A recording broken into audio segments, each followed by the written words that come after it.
Welcome to the Football Film Room Show. I'm Nick Kehoe, and we've got another great episode for you today. And I know, it's been a while since we've done a show. It's been a while since you've heard the soothing sounds of my voice. But we're back, ready to take you into the 2026 NFL season, which is right around the corner. Training camps are about to start up, and so we're going to try to get you ready for the season by previewing every single team over the course of the next 8 episodes. We're going to take it one division at a time, and today we're going to start with the NFC East, which is an extremely interesting division because every single team is relevant. Every single team in that division you could see doing something this year. The Eagles won the Super Bowl 2 years ago. Last year won the division again, made the playoffs, but got bounced in the first round. The Cowboys, I think, performed much better than most people thought last year, and their offense is dynamic. It's just a matter of their defense. Can they get back up to snuff? Can they make them an actual contender?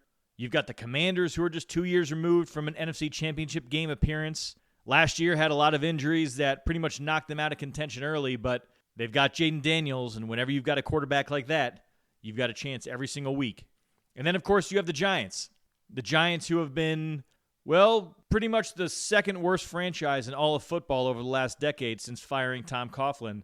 They appear to be back on track as a serious organization. Obviously, as you all know, hired John Harbaugh to be the head coach, have some good young talent on both sides of the ball. Would not be a surprise to see them be the turnaround story of 2026.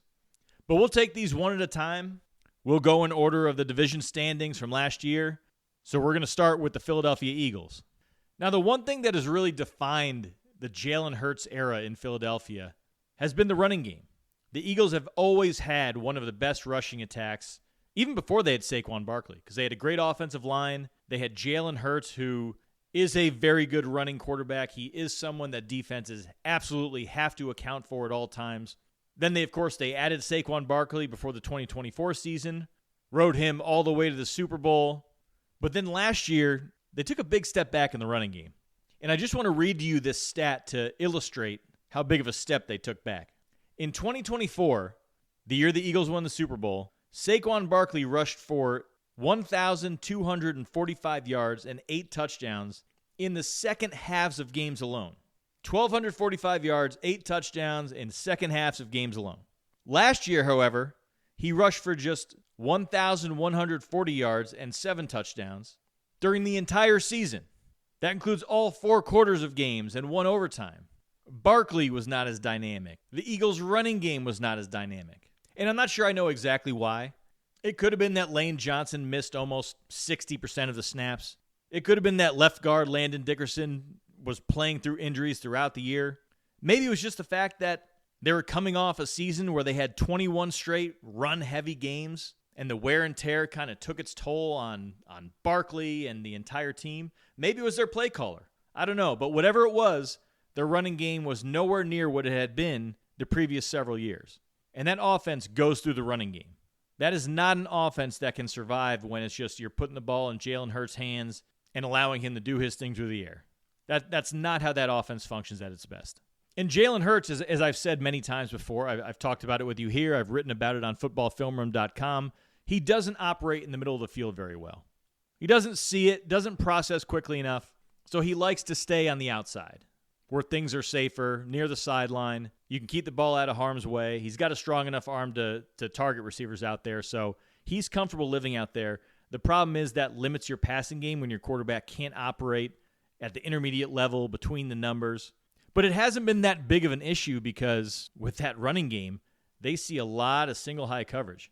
One safety in the middle of the field. That means on the outside, you generally have those receivers. And again, that's where Hurts loves to live. But last year, because the running game wasn't as effective, teams didn't need to play as much single high coverage. They didn't need to get that guy down in the box. And I know, you don't have to play single high to get extra defenders in the box. You can play quarters and have safeties come down late. I'm not going to get into that right now. The fact of the matter is, in 2024, the year the Eagles won the Super Bowl, Philadelphia saw the 7th highest rate of single high coverage in the NFL. And that gave Hurts the openings on the outside to target Devontae Smith, A.J. Brown, whoever was lined up or running the routes outside the numbers. Last year, however, they faced just the 26th most single high coverage. So that was a huge drop-off where teams just decided that, hey, we can stop the run without needing to get those extra defenders in the box. So they played more split safety coverage. They didn't allow as many one-on-ones on the outside. And Hurts struggled. Now, offensive coordinator Kevin Patullo kind of took the blame for it, ended up getting fired after the season. I'm not going to sit here and defend him. I can't say whether he was done dirty or he did a good job, but the players didn't execute. Fact of the matter is the offense didn't function as well as it did the year before, so he had to go. So this year the Eagles brought in Sean Mannion to be the offensive coordinator. This is their 5th offensive coordinator in 5 years now. And it sounds like he's going to run a completely different system than what we've seen in Philadelphia. Because Mannion comes from, I guess, that Matt LaFleur coaching tree now. And LaFleur, of course, comes from the Shanahan coaching tree. So you're going to see a lot more of those Shanahan principles now. You're going to see a lot more under center offense. That's an adjustment for Jalen Hurts. Hurts has very often been in the shotgun. That's kind of where you want your mobile quarterbacks to be so they have that read option as a possibility. But now things are going to be a little bit different. And Hurts is not going to be able to have A.J. Brown on the outside. Now, whatever was going on between A.J. Brown and Jalen Hurts on the field, off the field, I don't know. Clearly, A.J. Brown wasn't happy. Clearly, he wanted to get out. It was the worst-kept secret in the NFL that A.J. Brown was going to be moving on after this year. Ended up being dealt to the Patriots. And now this Eagles receiving core is going to look a lot different. They went out and they traded for Dontavian Wicks. They drafted Mekhi Lemon. They added Hollywood Brown as a deep threat. So I don't know who the go-to receiver is going to be for Jalen Hurts. But more importantly, I'm curious to see how this offense operates because the passing game can't expand if Jalen Hurts doesn't target the middle of the field. So he will need to adjust his game to some degree. And I almost wonder if the Eagles are going to say, hey, we're designing pass concepts that you're going to have no choice but to target the middle because they're going to be open. I mean, that's what it's going to have to come down to. It's Mannion's going to have to scheme open receivers in the middle of the field. They did draft Mekhi Lemon, who predominantly operates in the middle of the field. But it's almost like the Eagles are acknowledging that we can't just continue to play the way that we've played. We need to attack the middle of the field. The passing game can't just be a complement to the running game. We have to have more advanced ways of attacking defenses, and that'll be the thing to watch this year. And just real quick before moving on to the Cowboys, this defense for the Eagles under Vic Fangio has been really good the last 2 years. But one of the interesting things I want to point out is that everyone knows Vic Fangio for being more of a quarters coverage, quarter half defensive coordinator, starts in two shell and rotates out of there to play whatever he's going to play. But he does evolve and he does change from season to season more than people think. And last year, the Eagles specialized in man coverage and single high coverage, which is not something that you expect from a Vic Fangio defense traditionally. They were first in the NFL in man coverage frequency. They were third in single high coverage frequency. And it's interesting because they lost safety Reed Blankenship this year, and they went out and got cornerback Reek Woolen from the defending champion Seahawks. Woolen was one of the best man coverage cornerbacks in the league last year. So it just makes me think, okay, the Eagles are going to potentially go even more in the direction of playing single high and leaning on man coverage and leaning on that strong cornerback room that they have. But either way, they're not going anywhere, regardless of whatever struggles their offense goes through, which you know they're going to at some point this season, as they do every single year. Their defense is still really good. They're going to keep them in games. They are still very much a contender, not just for the NFC East, but for the NFC Conference title. Let's move over to the Cowboys, who are always interesting, as we know, but they actually were a fun team to watch last year. You knew their defense didn't have much to it, and we'll get to that in a second, but Brian Schottenheimer, first year as the head coach, you knew he was going to get that running game going. And even though they didn't become a traditional Marty Schottenheimer style, let's run the ball every single play type of offense, he was able to make their running game far more effective than it had been in the past. And I think that helped the offense as a whole from a protection standpoint. They were very successful with play action, but it also didn't stop them from spreading it out, taking advantage of their weapons, CeeDee Lamb, George Pickens, taking advantage of Dak Prescott's abilities as a quarterback. He has developed into one of the best quarterbacks in the league. I don't know when you're talking about rankings where most people would have him, but I don't think he gets enough credit for how good of a quarterback he's become. He used to be very much a see it to throw it guy, meaning he didn't throw with anticipation, didn't process quickly enough. And he really has developed into that type of quarterback over time. I think Mike McCarthy played a big role in that. But either way, Prescott, if he can stay healthy, if they can keep him upright, you know he's going to perform at a high level. It's the defense where there were the most issues last year, obviously, and it's the defense where there are the biggest questions going into 2026. Now, the good news for the Cowboys is that they look a lot different now versus the start of last season. They obviously traded Micah Parsons right before week 1, and I think that put Matt Eberflus and the entire defense behind the eight ball. Everyone assumed that they were going to have Parsons. No matter what was going to happen with that whole contract holdout situation, no one thought that Jarrah was actually going to get rid of one of the best pass rushers in the game. But he did. And we won't know for a long time if the trade is ultimately a good move. But I do have to tip my cap to the Cowboys because they've done a pretty good job of rebuilding that defense since week 1 of last year. They obviously got Kenny Clark as a part of the Parsons trade, but they also made an in-season trade for defensive tackle Quinn Williams, who's still one of the best defensive tackles in the game. And then this offseason, they really flooded the zone with defensive talent. Acquired edge rusher Rashawn Gary, added linebacker D. Winters via trade. They used 4 picks in the top 114 of the draft on defensive players as well, and that included Caleb Downs, who many people think was the best defensive player in this draft. Many people think was the best overall player in this draft. They added Malachi Lawrence in the first round as an edge rusher, Jayshon Barham, who we all thought the Cowboys were going to use as an edge rusher, and they still might, but it seems like they're going to line him up at linebacker. But wouldn't be surprised to see him playing off the ball linebacker and then dropping down off the edge, perhaps blitzing in those obvious passing situations.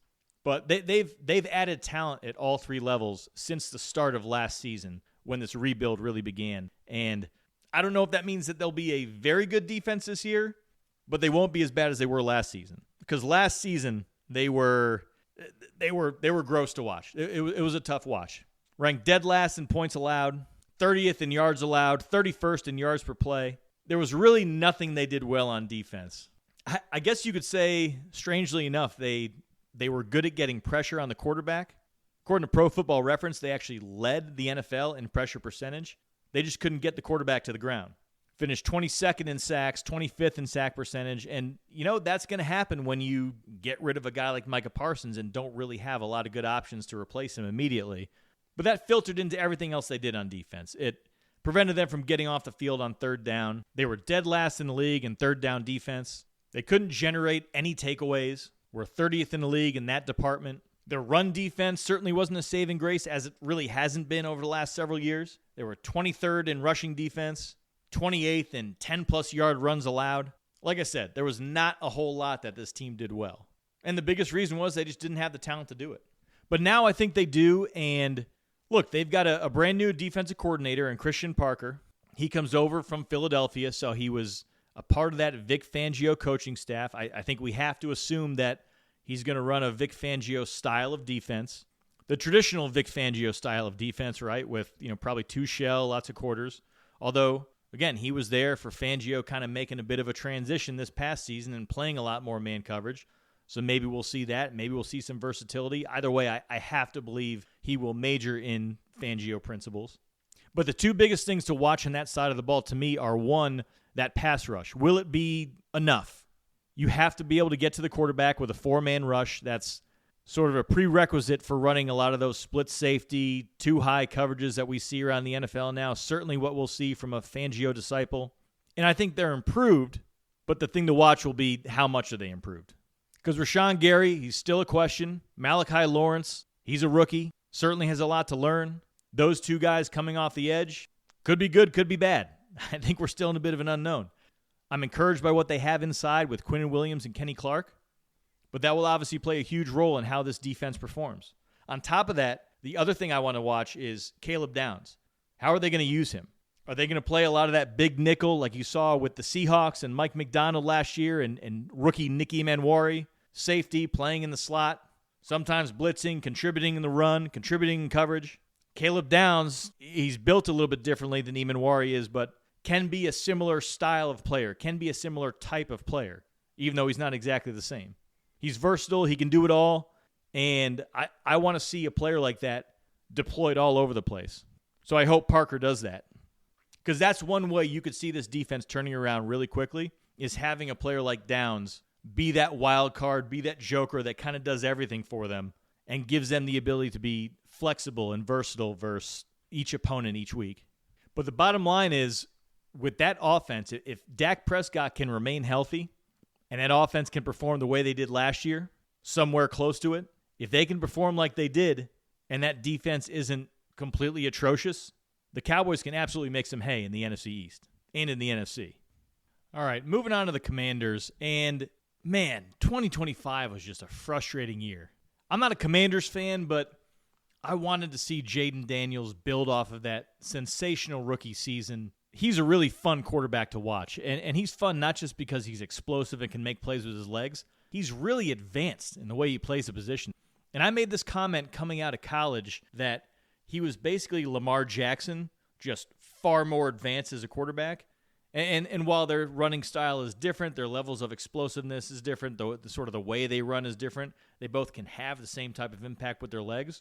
But Daniels was far ahead of Lamar Jackson, and still is in terms of where Lamar Jackson was at this point in his career. But it just absolutely stinks that he wasn't able to play more last season and just had to deal with injuries right from the get-go. Week 2 is where it started. Ended up only playing in 7 games, had a couple different injuries, and that stunts your development. That keeps you from progressing. It makes you rehab in the offseason to get back to 100% instead of building onto your game quite as much. So I hope that doesn't derail him too much because he's been very impressive when he has played. But the big thing with the Commanders on this side of the ball is they've got a new offensive coordinator, and it's an inexperienced offensive coordinator. David Blau, who was on the coaching staff under Cliff Kingsbury the last 2 years, he'll be taking over after Kingsbury and the Commanders parted ways. And look, he played in the NFL, played for Ben Johnson, played for Kevin O'Connell, and he's got 2 years of experience under Cliff Kingsbury as a head coach.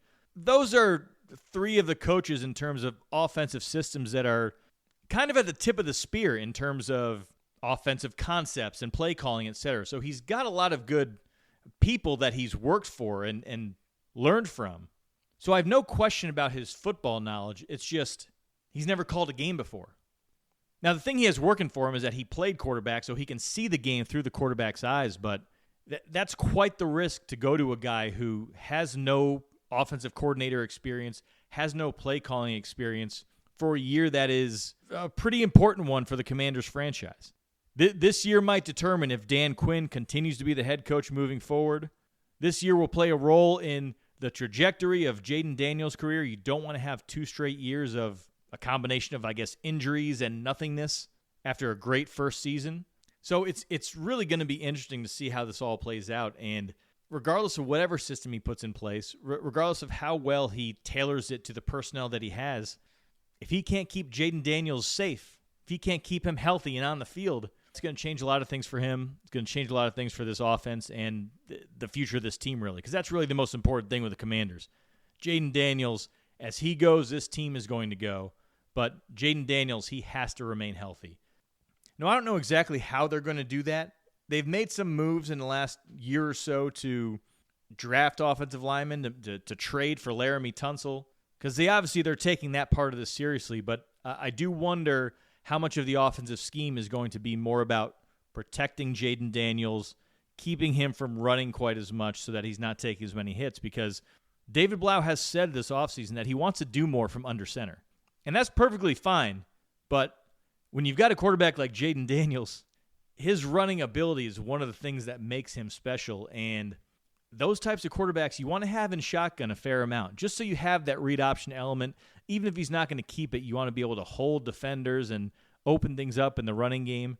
So on the one hand, it might be a good thing if they operate more from under center, because then Daniels won't be tempted to keep the ball quite as much, and he can possibly keep his body out of harm's way. And that would be fine, because he's a quarterback who he can play from the pocket. The running ability is really good, but so is his ability to play from the pocket. At the same time, you don't want to take that element away from his game, because that is special too. So that's going to be the interesting thing to watch. And not to mention, Blau, we don't know what type of game he's going to call. Is he going to be good in various situations? He might be the smartest guy on the field. He might have all this experience working for these great coaches. Does he know how to call a game? Does he call the right plays at the right time? Does he have a good feel for how his quarterback is doing, or how his quarterback is feeling, or what the defense is trying to do? That's the stuff that I can't answer right now. You can't answer right now. And we're not going to find out until we're well into the season. But it's a risky move for the Commanders. I'll say that. It's a risky move for Dan Quinn. Because if it doesn't go well, he might be out of here just like his two coordinators were this past offseason. And that brings me to the other side of the ball, where the Commanders last year were just atrocious on defense. They were bad. They were bottom of the league in just about every significant category. Very similar to the Cowboys. 27th in points allowed, dead last in yards per game, 30th in yards per play. Couldn't get after the quarterback. Couldn't stop the run. They were 30th in rushing yards allowed. Didn't generate any takeaways. And that's a problem when you are a defensive-minded head coach like Dan Quinn is. It'd be one thing if he came in these first 2 years and the defense played extremely well, but they couldn't quite get the offense to play to the same level as the defense. It's kind of been the opposite. The offense has certainly been the better unit in both seasons. I think you can say the defense played well that first year. I mean, they made it to the NFC Championship game. At the same time, they didn't really make it to the NFC Championship game because of how well their defense played. The defense allowed 106 points in 3 playoff games that year. So that to me is a bit of a red flag, or I could at least see that being a red flag to a GM who hires a defensive coach and expects his team to be, if not defense first, very good on defense. And I think Quinn is feeling that heat, which is why he seemed to be willing to go a little bit outside his comfort zone in terms of who he hired as defensive coordinator. He didn't just bring in another guy to run his system as it has been. He brought in Durante Jones from the Minnesota Vikings, and even though Jones also doesn't have a lot of experience calling plays as a defensive coordinator, certainly doesn't at the NFL level, he comes from Brian Flores' coaching staff. So he coached with Flores for the last 3 years. And Flores is known for his exotic blitzes, his aggressiveness, those 6-up and 7-up fronts where defenders will crowd the line of scrimmage. They'll try to bring one more than the offense can protect. They'll read the slide of the offensive line. And for those defenders who are to the side of the slide, they'll drop out into coverage, effectively wasting those pass protectors. And the defenders to the other side, away from the slide, they'll blitz so that they always get a numbers advantage. It's an awesome defense to watch on film. And we have breakdowns on Football Film Room, of course, that break down how it all works. I encourage you to go check those out. But that's what Durante Jones would hopefully bring to the Commanders, if you're a Commanders fan. You want to see an aggressive defense like that. And Jones has said that he's going to incorporate some of the Flores elements. It's not going to be a carbon copy of the Vikings defense, but it will certainly have some of those elements. And an aggressive style defense, to me, that's one great way to turn things around on defense. I know you can get in just as much trouble by being overly aggressive, but to me, I always feel that the defenses that can make a mark immediately are the ones that put the offense on their heels mentally and can force mistakes based on the scheme. And I think that's what you're hoping for if you're the Commanders. And on top of that, one thing I'll point out is that for this scheme to be executed well, you need linebackers who can be somewhat interchangeable, who can rush the passer, drop out in the coverage, because they're reading the offensive line on a lot of these snaps to determine if they should rush or if they should drop into coverage. So you need guys that can do that. And the Commanders' linebacking core, actually pretty good. Actually seems like it could be a very good fit for this system. They drafted Sonny Styles. Styles is very good at blitzing, has good timing, which means he has good recognition of snap count and protections and where soft spots are. He's fluid enough that he can drop out into coverage. He used to be a safety before they moved him to linebacker because he's 6'5". You can't really be a 6'5" safety. The Commanders also signed Leo Chenal, who played in Steve Spagnuolo's system, so he's used to a complex defensive system where linebackers are blitzing, disguising, etc. And then you have Frankie Louvu, who's already on the roster and was kind of out of position last year. I think they put him on the edge a little bit too much to be a bit of a pure pass rusher outside the tackle. And he's really a linebacker who's better playing inside, blitzing from the inside. So he might benefit from a system like this as well. So they have the chance to turn it around on defense. all the doom and gloom I was just talking about with Dan Quinn and hot seat and things like that, they're certainly true, but this is not an uncorrectable situation. There just is a lot of risk with this team. There's risk in the fact that Jaden Daniels, their quarterback, who they're so dependent on, does have a slight build, might make him more injury prone. They have 2 new coordinators, coaches who have never called plays at the NFL level. So the Commanders are going to be a team to watch from a volatility standpoint. They are one of the few teams in the NFL that heading into this season, you could easily see them going 5-12, and you could easily see them going 12-5 and making a run in the playoffs. There aren't that many teams that have that wide of a range of potential outcomes heading into this season. All right, and let's get to our last team in the NFC East, the New York Giants. Everyone's darling, everyone's picked to have the biggest turnaround this year, and I think there's good reason for that. The Giants, as a franchise for the last decade or so, have been a bit of a clown car. And they finally went out and got someone in John Harbaugh who knows how to bring stability to an organization, knows how to get a group of men to play sound football in all 3 phases, offense, defense, and special teams. And special teams, of course, has been an absolute mess for the Giants. They seem to go through 10 kickers a year, and hopefully that doesn't happen under Harbaugh. Harbaugh obviously cut his teeth as a special teams coach, always seems to have, or almost always seems to have, good special teams. And that's where you find the hidden yards. That's where you win around the margins. That's where you turn yourself from a 6-win team to an 8-win team, or an 8-win team to a 10-win team, is by winning that phase, winning that special teams phase of the game. But Harbaugh isn't the only reason for optimism with the Giants. They have a lot of good talent on both sides of the ball. Starts with their quarterback, Jackson Dart. Enjoyed watching him last year, enjoyed breaking him down in the All-22. He's a fun quarterback. He's got a little bit of that Jim McMahon craziness to him. He's willing to run around, mix it up. That obviously gets him into trouble a lot. Spends far too much time in the concussion tent, and that's something he needs to be more wary of. He doesn't need to take so many hits. A lot of the things that he does do and a lot of the hits that he does take are completely unnecessary. But it is a huge part of his game, and to a certain extent, you don't want to remove all of that. That being said, he does need to play with more discipline from the pocket. He needs to do a better job of hitting his back foot, getting the ball out on time, getting the ball where it needs to go. Every play doesn't need to be a home run. You don't have to go searching for the big play. You don't have to go searching for the Sandlot style of football in every single play. Take the 5-yard completions. Take the 6-yard completions. Keep the offense moving forward. There will be plenty of opportunities for the big plays. Just be patient. He's got to learn to be far more patient than he was last year. And again, he was a rookie. Kind of a tumultuous season.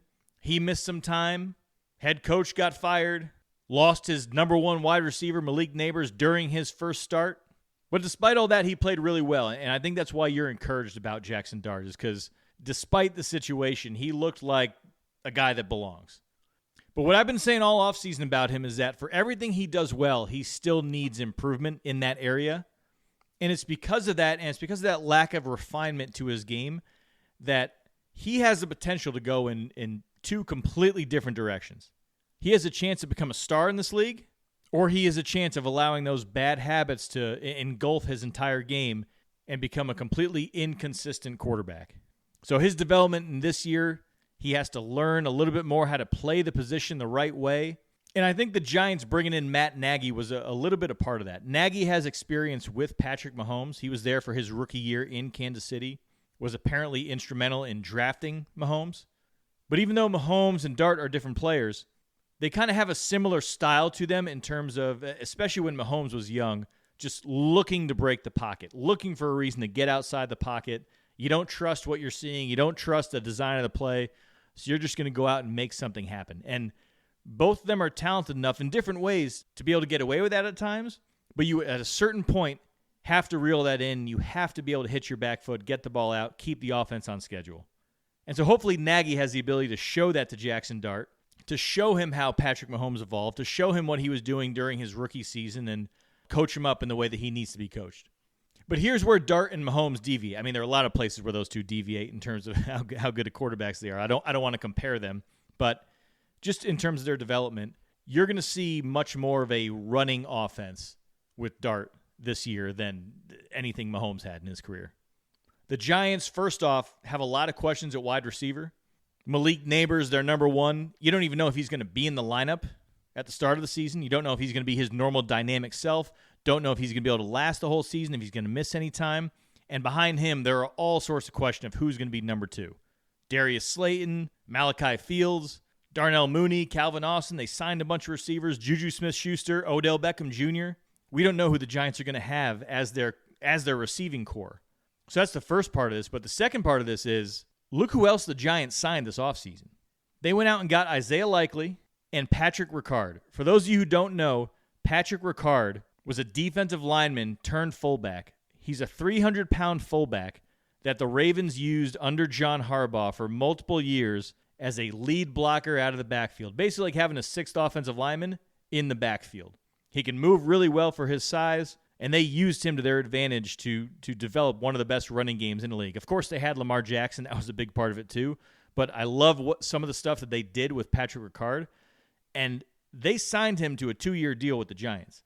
You're not doing that. You're not bringing that player over unless you plan on using him. So Ricard is going to be on the field, and that means the Giants are going to be operating out of 21 personnel. They also have Likely, who was with the Ravens last year that the Giants went out and signed. They might be operating a lot out of 12 personnel. They're basically going to be working out of a lot of 2 wide receiver sets, which is similar to what Harbaugh did with Lamar Jackson and the Ravens over the past couple years. Last year, for instance, the Ravens used the lowest percentage of 11 personnel in the NFL. That's 3 wide receivers. So with the Giants, with all the uncertainty they have at wide receiver, it may not be that big of an issue if they're spending the majority of their time in 2 receiver sets and they're leaning on that run game. And I think that's what they're going to do. They're not going to shy away from running the ball. They're not going to shy away from Jackson Dart running the ball, even with his concussion tent history. It'll be on Jackson Dart to protect himself when he's running, but they are going to use his legs. Harbaugh didn't shy away from that in Baltimore with Lamar Jackson, and I really think he's not going to shy away from it with Dart in New York. So that's what you can expect from the Giants offense. Defensively, it might be even more exciting. Denard Wilson is a new defensive coordinator. Who knows exactly how he's going to play it, but you know he's going to have a good pass rush to work with. Abdul Carter, Brian Burns, Kayvon Thibodeau, and then Arvell Reese. I know Reese is going to spend most of his time, it sounds like, as a stacked linebacker, but I will not be surprised to see him in obvious passing situations, drop down and play on that defensive line, play on the edge. You might get that NASCAR package that the Giants had back in 2011 when they won the Super Bowl against the Patriots the second time with Justin Tuck, Osi Umenyiora, Matthias Kiwanuka, and Jason Pierre-Paul. You might see them have something similar in passing situations with Reese, Carter, Burns, and Thibodeau. And I hope they do that. I hope they don't just turn Reese into an off-the-ball linebacker, even though he's a very unique talent and a guy that you could line up at off-the-ball linebacker and make him one of the best in the NFL, or you could line him up at edge rusher permanently and make him one of the best in the NFL. I hope they don't just stick to one or the other. I hope they do move him around, almost use him like Micah Parsons was used early in his career in Dallas. But either way, they're in really good shape when it comes to rushing the passer. It has the chance to be something that is one of the best in the game. The question with them is more about the interior defensive line. They lost Dexter Lawrence. There's no one on the roster who's anywhere near as good as Dexter Lawrence was, which is to be expected. So they're going to have to be relying on depth, which is of course, an important part of a defensive line, an interior defensive line. You need to have a good rotation. These guys don't play every single snap. They need to take some breaks. They need to take some time off. Even if the Giants had Dexter Lawrence, you'd still have questions about the depth. And that'll be sort of the X factor with this defense, I think. Are teams going to be able to run the ball inside against them, against what is probably the biggest hole of their defense, that interior D-line? Because if they can do that and keep themselves out of obvious passing situations, they can almost remove the teeth from the Giants' defense. So I think that's what you're going to see. You're going to see teams try to target the inside, try to run the ball against them, stay out of obvious passing situations, stay out of third and long situations. And so the Giants being able to stop the run, which John Harbaugh teams traditionally have been able to do, that'll be sort of the X factor. That'll be the thing that will determine, okay, is this going to be a really good defense this year, or are they going to be sort of a flash-in-the-pan defense that has some games where they just absolutely dominate as a pass-rushing team, but when push comes to shove and they play a good team, they get run all over and completely neutralized from a pass-rushing standpoint. But overall, I'm excited about this Giants team. They have all the ingredients they need to get back to Giant football, which has been missing from this organization for a long time. You know, physicality on both sides of the ball, a good team in the trenches on both sides. I think they will be improved on the offensive line with their 10th overall pick, Maui. as I like to call them. But I think they're going to be physical. They're going to emphasize the run, going to have a dangerous pass rush, and most importantly, they have a head coach who knows what he's doing. That's it for today's show. Thank you all for listening. If you like this episode, please go and like on Apple, iTunes, Spotify. The podcast is on YouTube now, so you can listen to it there if that's your preference.